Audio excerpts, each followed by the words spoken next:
Students, how are you students, कैसे हो? चलो आज करते हैं कंसंट्रेशन, अलग अलग टाइप के कंसंट्रेशन की बात कर रहे हैं students.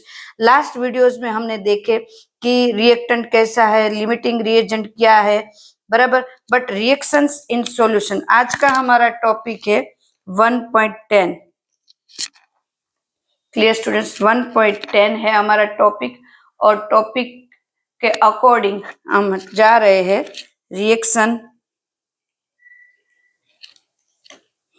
In solution. Clear students? Now चलो सबसे पहले रिएक्शन इन सॉल्यूशन मतलब क्या है, तो कि जब मैं सॉल्यूशन बना रही हूं तो उसमें क्या चाहिए मुझे, तो कि उसमें सॉल्वेंट चाहिए और साथ साथ में सॉल्यूट चाहिए। क्लियर? अब सॉल्वेंट मान लो वाटर ले लिया, अभी मैं इजी बताती हूँ इसलिए, और इसमें NaCl लिया। अब NaCl जितना इसमें ऐड करूंगी उस हिसाब से मेरा सॉल्यूशन बनेगा। मतलब सॉल्यूशन जो बनता है वो सॉल्यूट के ऊपर डिपेंड ज्यादा रहता है। ओके, तो उसका लेवल फाइंड करना, दिस इज कॉन्सेंट्रेशन। किसका कॉन्सेंट्रेशन? मतलब जितना वाटर लिया है उसमें NaCl जो सॉल्यूट मैंने डिसोल्व किया उसका लेवल कितना है वो फाइंड करना, मतलब कॉन्सेंट्रेशन फाइंड करना है स्टूडेंट्स। तो कॉन्सेंट्रेशन है वो लैब में फाइंड किए जाते हैं, अभी हम जो प्रैक्टिकल कर रहे हैं। बट जैसे ही कोई फूड प्रोडक्ट आती है, बाहर से फूड प्रोडक्ट आती है ना स्टूडेंट्स, हर एक में कॉन्सेंट्रेशन लेवल फाइंड किया जाता है, फिर उसके अकॉर्डिंग है तभी उसको मार्केट में बिक। लाइक दिस, एक केचप ले लो, टोमेटो केचप की हम बात करें, बराबर स्टूडेंट्स, तो उसके अंदर भी टोमेटो कितने हैं, एसिड कितने हैं, सॉल्ट कितना है, शुगर कितना है, उन सब का कॉन्सेंट्रेशन लेवल एक फिक्स होता है स्टूडेंट्स।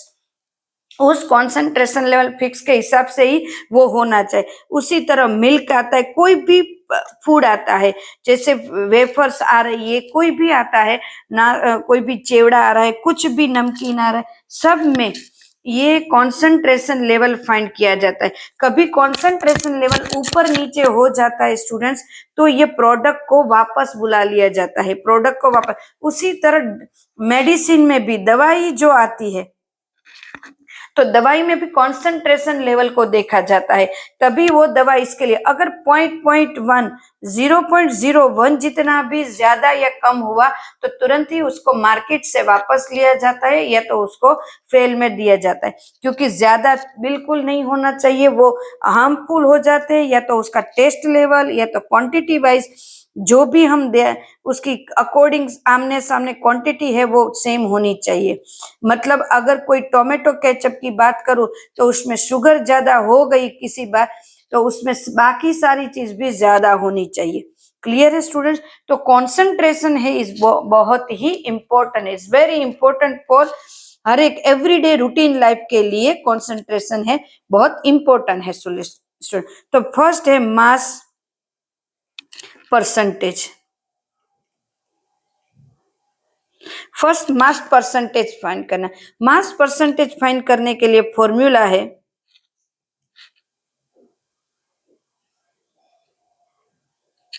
Mass percentage. परसेंटेज को इस तरह से लिखेंगे, clear, mass of solute upon mass of solution multiply 100, क्योंकि 100 की बात है।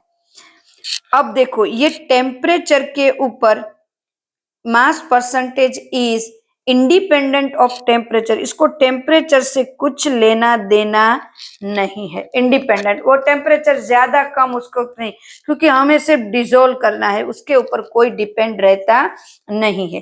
Clear students? आज सिर्फ हम सारे के सारी ये जो टर्म से वही करेंगे, इनमें से कोई भी हम ये कैलकुलेशन मतलब कोई भी सम ये नहीं करेंगे। क्लियर है?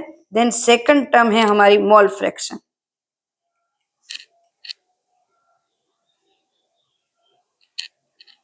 एक्स।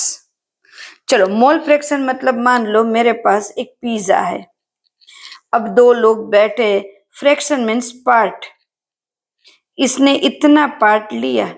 ओके, कितने पार्ट में से? टोटल इतना पार्ट थे, 4 पार्ट थे, उसमें से एक पार्ट लिया। This is fraction. हम सब जानते हैं, मैथ्स में कर चुके हैं। तो इसमें दो दो पर्सन बैठे थे, तो ए और बी, 2%। अगर मैंने सॉल्यूशन बनाया है तो solution A and solution B and उसका सॉल्यूशन बनाया, मतलब सॉल्यूशन बनने में 2 पार्ट हुए, ए और बी, 2 कंपोनेंट हुए। 2 कंपोनेंट के बीच में रिएक्शन हुई और सॉल्यूशन बने। सो मोल फ्रैक्शन ए का भी निकलना और B.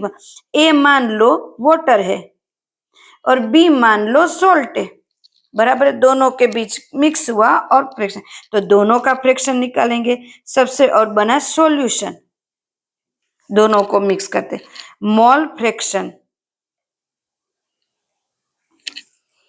Of A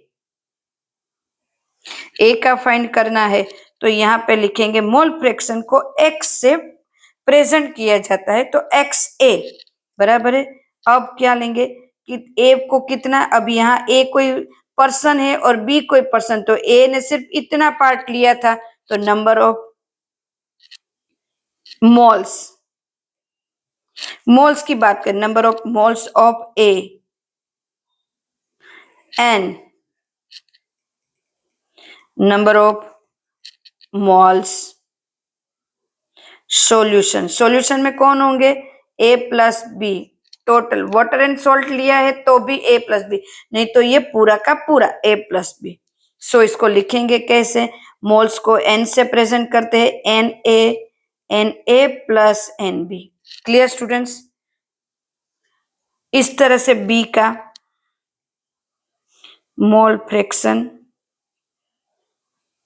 of B x B equal to number of moles of B upon number of moles solution A plus B। Clear? So n B upon यहाँ पे n A plus n B. Clear students? तो इस तरह से fraction को find किया जाता है। अब देखो ए प्लस बी, यहाँ पे ये 3/4 ले रहा है एक बी, और ए है 1/4 ले रहा है, पर दोनों को मिला के मान लो ये 1/4 ले रहा है और ये 3/4 ले रहा है, दोनों को मिला के क्या हुआ? 4/4 1। इसका मतलब ये है कि कोई भी सॉल्यूशन के कोई भी पार्ट के मोल फ्रैक्शन फाइंड करेंगे, मोल फ्रैक्शन किसी को भी फाइंड करेंगे, मोल फ्रैक्शन होगा x A plus x B equal to 1। अगर यहाँ पे इतना भी लंबा क्यों ना हो, एक्स एन 1 मान लो प्लस एक्स एन 2, मतलब जहां तक भी लंबा हो, इतने लंबा हो, मतलब कितने भी सारे कंपोनेंट हो, ए बी 2 कंपोनेंट नहीं है, उसमें शुगर डालो, लेमन डालो, मसाला डालो, जो भी डालो, पर सबका एडिशन कितना होगा? 1 ही होगा, क्योंकि सॉल्यूशन एक ही बन रहा है। Clear students? ये बहुत मैंने इजी देखे मेथड दी है। तो यहाँ पे होगा, यहाँ पे एक्स ए एक्स बी एक्स सी जो भी लो आप, बराबर। Mole fraction is independent of temperature, क्योंकि उसको टेम्परेचर से कोई लेना देना नहीं है, because it does not contain volume term. Volume की टर्म्स कितनी है, इनके ऊपर इनका कोई डिपेंड नहीं है। Okay students? तो ये है। Now next term students, clear? समझ में आ गया स्टूडेंट्स? ये next term students, next term है मोलारिटी, 3rd नंबर एम। अब देखो मोलारिटी किसके ऊपर डिपेंड है, तो क्या हम सॉल्यूशन बनाएंगे, ऑलमोस्ट हम लैब में सीखेंगे, घर में भी बनाते हैं पर घर को ऐसे मेजरमेंट नहीं करते हैं। तो जो कितने नंबर ऑफ मोल सॉल्यूट के लिए उसको कितने वाटर में या तो कोई भी सॉल्वेंट में डिजोल्व किया है, उनके ऊपर डिपेंड होता है। तो मोलारिटी इक्वल टू, मोलारिटी को पहले एम से प्रेजेंट करते हैं, number of moles of solute upon volume of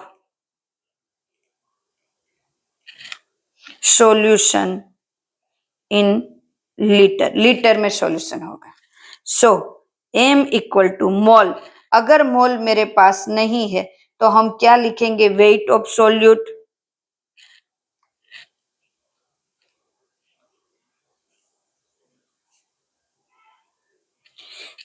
मोल कैसे फाइंड करते हैं, जितना वेट दिया है सॉल्यूट का वो और उसका molar mass of solute upon volume of solution in litre. तो उसका यूनिट क्या होगा, मोल पर लीटर, मोल पर लीटर, या तो mole litre inverse. Clear students, इसको कैपिटल एम से भी प्रेजेंट कहते हैं और उसको मोलर भी कहते हैं।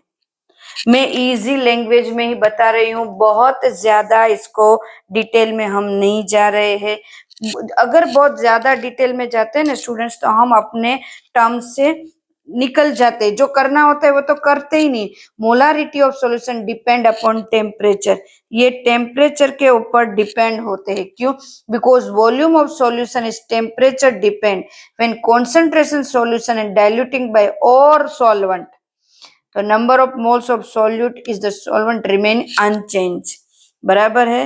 तो ये टेम्परेचर के ऊपर डिपेंड रहते हैं। क्लियर स्टूडेंट्स, नाउ नेक्स्ट है मोलालिटी।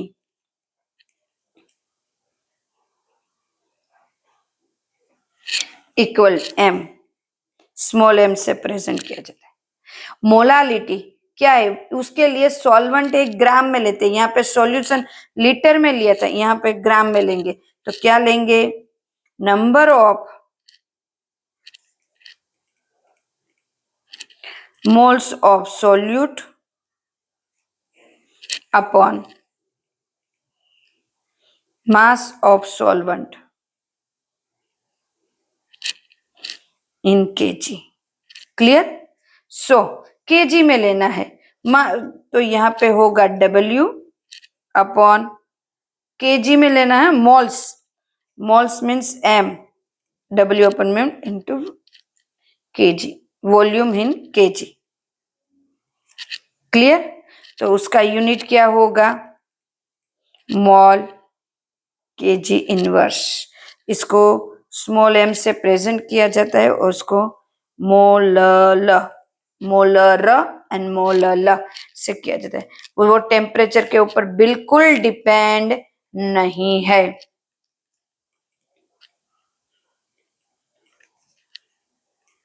क्लियर स्टूडेंट्स, एकदम इजी, इजी लैंग्वेज में सब कुछ हम सीख रहे स्टूडेंट्स, बहुत ही इजी लैंग्वेज में हम लोग कर रहे हैं ताकि आपको जल्दी से याद रह जाए स्टूडेंट्स। अब नाउ एक फॉर्मेलिटी भी फाइंड करने के लिए आता है स्टूडेंट्स, बट फॉर्मेलिटी है वो अपने टॉपिक में यहाँ पे नहीं है, बट आपको कहीं पे भी आ सकते हैं फॉर्मेलिटी। तो हम उसको एक बार देख लेते हैं कि व्हाट इज फॉर्मेलिटी, फॉर्मेलिटी क्या है। क्लियर स्टूडेंट्स, तो मैं एक एग्जाम्पल के साथ आपको फॉर्मेलिटी चेक करना समझाती हूँ। लाइक दिस, एक H2SO4,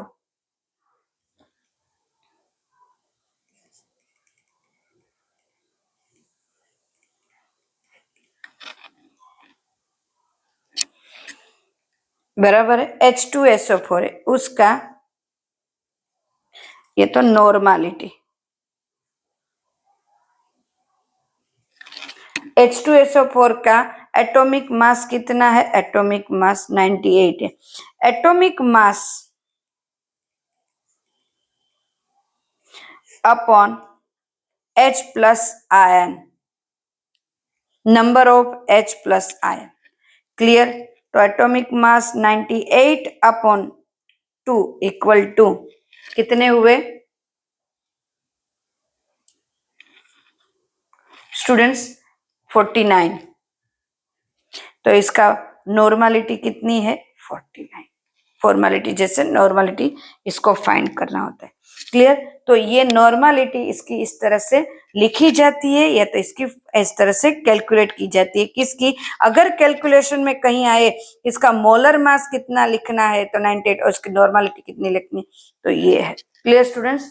इस तरह से हम उसको फाइंड कर सकते हैं। नाउ अब इस टॉपिक की सारी जो थियरी थी वो कंप्लीट हो गई है। अब नेक्स्ट वीक से हम या तो चैप्टर स्टार्ट करेंगे या तो सम स्टार्ट करेंगे। जो इम्पोर्टेंट सम है ऐसे 2-4 मैं करवा दूंगी, बाकी के आप इजीली कर पाओगे। Clear students? Okay, bye, take care.